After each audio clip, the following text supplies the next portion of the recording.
اس کام کے کچھ لوازم ہیں، کچھ شرائط ہیں، اس کی کچھ تدریج ہے جو ہمیں سنت سے ملتی ہے، قرآن سے ملتی ہے، حدیث سے ملتی ہے۔ تو میں اس کام کے ضمن میں اس کی وہ تدریجی مراحل اور اس کے لوازم اور اس کی شرائط بیان کرنا چاہتا ہوں۔ سب سے پہلی شرط اول، وہ فارسی کا شعر مجھے یاد آیا کہ در رہے منزل لیلا کے خطر ہاش بسے، شرط اول قدمی نست کے مجنون باشی۔ پہلی شرط یہ کہ مجنون بنو۔ تو یہاں کا پہلی شرط کیا ہے؟ پہلے صاحب ایمان بنو، ایمان تمہارے دلوں میں ہو۔ یا ایھا الذین آمنوا آمنوا باللہ ورسولہ، یعنی ایک ایمان تو تمہیں حاصل ہے، اقرار باللسان، وہ تو تمہیں والدین سے مل گیا، عقیدہ تمہارا ہے، متوارث جو ہے تم عقیدے کو مانتے ہو، لیکن دلی یقین والا ایمان حاصل کرو۔ اصل میں اس کے بعد گاڑی چلتی ہے، اس کے بعد جو ہے نتائج نکلتے چلے جائیں گے، لیکن اگر وہاں ایمان کی کمزوری ہے تب اوپر سے کوششیں کریں گے، نتیجہ نہیں نکلے گا، آگے ہم بڑھ نہیں سکیں گے، ہمارے جو جد و جہد ہے وہ کامیابی سے ہمکنار نہیں ہوگی۔ اس جیسے ہی ہے جیسے ہم درخت لگانا چاہ رہے ہیں جس کی جڑ ہی نہیں ہے، آپ زمین کھود کا درخت جو اس کے اندر گاڑ دیں گے تو زمین تو نہیں پکڑے گی اس کو، وہ تو نیچے سے جڑ ہو اور پھر درخت جو ہے اس سے ابھرے، تو وہ ہوتا ہے کہ جس کے لیے یوں سمجھیے سرسبز درخت بنے گا۔ اس حوالے سے سب سے پہلا قدم کیا ہے؟ ہم اپنے گریبانوں میں جھانکیں، اپنے دلوں کو ٹٹولیں، وہ یقین والا ایمان ہے یا نہیں؟ اگر ہے تو اللہ کا شکر ادا کیجیے، تہنیت، مبارکباد، اور نہیں ہے تو پہلا کام یہ ہے کہ اے ایمان کے دعوے دارو، ایمان لاؤ جیسے کہ ایمان کا حق ہے۔ یقین اللہ کی ذات پر، اس کی صفات کمال پر، یقین مرنے کے بعد اٹھنے پر، بعث بعد الموت اور حساب کتاب، یوم حشر اور جنت اور دوزخ کا یقین، فرشتوں کا یقین، وحی کا یقین، قرآن کا یقین، کتابوں کا یقین، نبیوں اور رسولوں کا یقین، اور محمد الرسول اللہ کا یقین صلی اللہ علیہ وسلم کہ آپ آخری اور کامل رسول ہیں اللہ تعالیٰ کے، خاتم النبیین بھی ہیں اور آخر المرسلین بھی صلی اللہ علیہ وسلم۔ یہ یقین پہلے پیدا ہونا چاہیے۔ تو اب ظاہر بات ہے کہ جب میں نے یہ بات اتنی بڑی کہی ہے تو پھر مجھے یہ بھی بتانا چاہیے یقین کہاں سے ملے گا، کون سی دکان ہے، سپر مارکیٹ کوئی ہے جہاں پر کہ یہ جنس بکتی ہو؟ پہلی بات تو یہ ہے کہ اس کے لیے آسان ترین طریقہ کیا ہے؟ صاحب ایمان کی صحبت اختیار کرو۔ جیسے آپ بھٹی کے آگے بیٹھیں گے تو حرارت پہنچ جائے گی، آپ برف کی سل کے قریب بیٹھے ہوں گے ٹھنڈک پہنچ جائے گی۔ اگر صاحب ایمان ہے، کسی کے دل میں یقین والی بھٹی دہک رہی ہے، تو اس کے قرب سے آپ کے اندر بھی یقین پیدا ہو جائے گا۔ دوسرا طریقہ یہ ہے کہ شریعت کے احکام پر عمل کیے جاؤ، کیے جاؤ، کیے جاؤ، کیے جاؤ، اس عمل سے بھی یقین پیدا ہوتا ہے۔ یہ دو طرفہ معاملہ ہے، یقین سے عمل پیدا ہوتا ہے اور عمل سے یقین پیدا ہوتا ہے۔ جیسے آپ کہتے ہیں وشیس سرکل، وہ بری شے ہوتی ہے کہ ایک چیز ہے بڑھ گئی تو پھر اس کے اور خرابی بڑھ گئی، اس سے پھر وہ پہلی خرابی اور بڑھ گئی، پھر وہ اس سے اور خرابی بڑھتی چلی گئی۔ جیسے پیچ آپ کہتے ہیں ہر چکر کے ساتھ وہ پیچ آگے بڑھتا جاتا ہے، اسی طریقے سے بھلائی کا بھی ایک سرکل ہے۔ ایک نیکی آپ کریں گے آپ میں ایمان پیدا ہوگا، اب آپ زیادہ نیکی کریں گے تو اب اور زیادہ ایمان پیدا ہوگا، تو یہ دو طرفہ سرکل ہے۔ اور تیسری بات جو ہے، خاص طور پر فہیم، ذہین، انٹلیکچوئل لوگ، سمجھدار لوگ، اور آج کی دنیا آپ کو معلوم ہے کہ ہمارے نوجوان طبقے میں بہت بڑی تعداد ہے بہت سمجھدار لوگوں کی، اس لیے کہ ان کی معلومات کا دائرہ بڑا وسیع ہو گیا ہے۔ جدید دنیا میں جو علوم ہے ان کا ایکسپلوژن ہے، دھماکہ ہو گیا، اتنے علوم پھیل گئے اور اس کے اثرات ہیں۔ اخبار بین لوگ بھی جو ہے وہ بھی ایک طرح سے ہر ایک ان میں سے فلسفی ہوتا ہے، آپ اس سے ذرا بات کر کے دیکھیے، وہ اپنے فلسفے بگاڑے گا، اپنی رائے دے گا، معلوم ہوتا ہے کہ شاید سب سے بڑا سیاسی تجزیہ نگار یہی ہے۔ لہذا وہ لوگ کہتے ہیں کہ ہمیں تو وہ بات بتاؤ جو ہماری عقل کو بھی اپیل کرے۔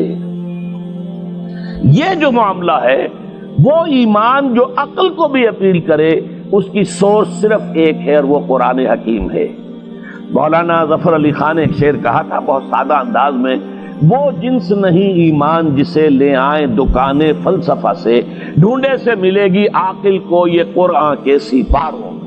عاقل جو ہے انٹلیکچوئل، ایک ہے عام آدمی، عام آدمی جو ہے صاحب یقین کی صحبت سے بھی یقین پیدا ہو جائے گا، عام آدمی عمل کرتا رہے گا اس سے بھی یقین پیدا ہو جائے گا، لیکن عاقل، انٹلیکچوئل، وہ شخص جو کہتا ہے پہلے میری عقل کو اطمینان ہونا چاہیے پھر مانوں گا، اس کے لیے جو سورس ہے، منبع ہے، سرچشمہ ہے ایمان کا، وہ صرف اور صرف قرآن ہے۔ اس میں غور و فکر کرے، انسان اس طرح قرآن کو پڑھے کہ وہ براہ راست اس کا مفہوم اس کے دل کے اوپر اترتا چلا جائے۔ جیسے علامہ اقبال نے کہا ہے کہ تیرے ضمیر پہ جب تک نہ ہو نزول کتاب، گرہ کشا ہے نہ رازی نہ صاحب کشاف۔ قرآن تو تمہارے اپنے قلب پر نازل ہونا چاہیے۔ اور یہ اصل میں ان کے والد نے کہا تھا ان سے، بالکل بچپن میں۔ علامہ اقبال چھوٹے سے بچے تھے، ان کے والد تھے ذرا صوفی منش آدمی تھے، وہ شیخ نور محمد۔ وہ آئے فجر کی نماز مسجد سے پڑھ کر آئے تو دیکھا کہ اقبال جو ہے بچہ وہ قرآن پڑھ رہا بیٹھا ہوا۔ اس نے کہا والد نے کہ بیٹے تم یہ قرآن کیسے پڑھتے ہو؟ اب وہ حیران ہوا بچہ، یا بچان بس میں پڑھتا ہوں قرآن جیسے پڑھتے ہیں، آپ کا مطلب کیا ہے؟ کہا بیٹے قرآن ایسے پڑھا کرو کہ جیسے یہ تم پر نازل ہو رہا ہے، یوں سمجھو کہ تم پر نازل ہو رہا ہے، تم مخاطب ہو۔ اب اس چیز کو انہوں نے اپنے اس شعر میں ادا کیا، تیرے ضمیر پہ جب تک نہ ہو نزول کتاب، گرہ کشا ہے نہ راسی نہ صاحب کشاف۔ جیسے یہ قرآن قلب محمد پر نازل ہوا تھا، فَإِنَّهُ نَزَّلَهُ عَلَىٰ قَلْبِكَ، جبرائیل نے یہ اے نبی اے محمد آپ کے دل پر اتارا ہے۔ تو جب تک ہمارے بھی دل پر نہیں اترے گا تو قرآن مجید جو ہے وہ ہمیں انسپائر نہیں کر سکے گا۔ ترجمہ آپ پڑھیں گے، کچھ آپ کو معلوم ہو گیا اس کا مطلب یہ ہے، تفسیر پڑھا، اچھا جی ٹھیک ہے فلاں مفسر نے یہ لکھا ہے، فلاں نے یہ لکھا ہے، یہ معلومات تو مل جائیں گی، لیکن وہ اندر سے جو موٹیویشن ہوتی ہے، اندر سے جو جذبہ ابھرتا ہے، اندر سے جو ایمان جو ہے ایک چشمے کی طرح قلب کی گہرائیوں سے ابلتا ہے، وہ نہیں ہوگا۔ وہ اسی وقت ہوتا ہے کہ جب وہ انٹلیکچوئل آدمی جو ہے وہ کم سے کم اتنی تکلیف ضرور کرے کہ اتنی عربی سیکھ لے کہ عربی جو ہے قرآن مجید اس کے براہ راست قلب پر نازل ہو سکے، وہ ترجمہ نہ دیکھے۔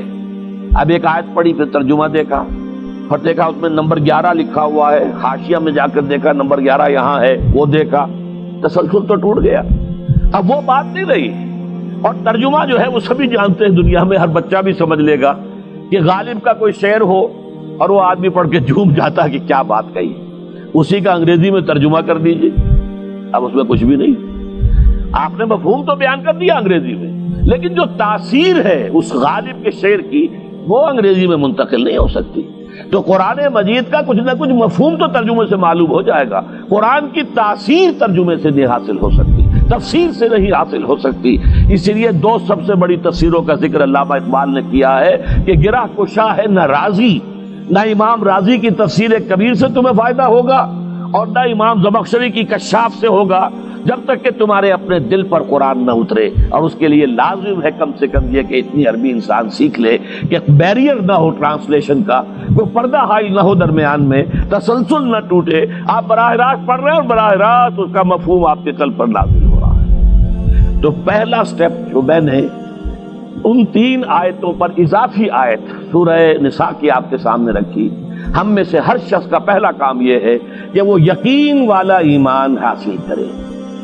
عام آدمی کے لیے صاحب یقین کی صحبت بھی مفید، عام آدمی کے لیے عمل سے بھی یقین پیدا ہوتا ہے، لیکن انٹلیکچوئل کے لیے، ذہین کے لیے، فہیم انسان کے لیے، انٹیلیجنسیا جسے آپ کہتے ہیں، اس کے لیے لازم ہے کہ وہ قرآن مجید کی گہرائیوں میں غوطہ زنی کرے اور قرآن اس کے اپنے قلب کے اوپر نازل ہو تو کہیں جا کر وہ قرآن کو سمجھے گا۔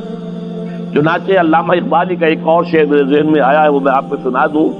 ہم یہ سمجھتے ہیں کہ عرب تو ان کی اپنی زبان ہے، لہذا وہ تو قرآن مجید کو سمجھتے ہی ہوں گے، لیکن بسا اوقات ایسا بھی ہوتا ہے اگر دل پر حجاب آئے ہوئے ہوں تو قرآن مجید کے سمجھنے سے بھی کچھ حاصل نہیں ہوتا، دل پر حجاب ہے۔ یہی وجہ ہے تو عرب ہو یا عجم ہو، تیرا دل نہ دے گواہی، لغت غریب، یہ قرآن مجید جو ہے تو عجم ہو یا عرب ہو، یہ قرآن مجید تیرے لیے لغت غریب رہے گا جب تک کہ تیرا دل گواہی نہیں دیتا۔ تو ایک تو طلب ہدایت ہو انسان کے اندر، اور دوسرے یہ کہ قرآن مجید کو براہ راست نازل ہونے کا موقع ملے قلب کے اوپر، تو ایمان یقین والا حاصل ہوگا۔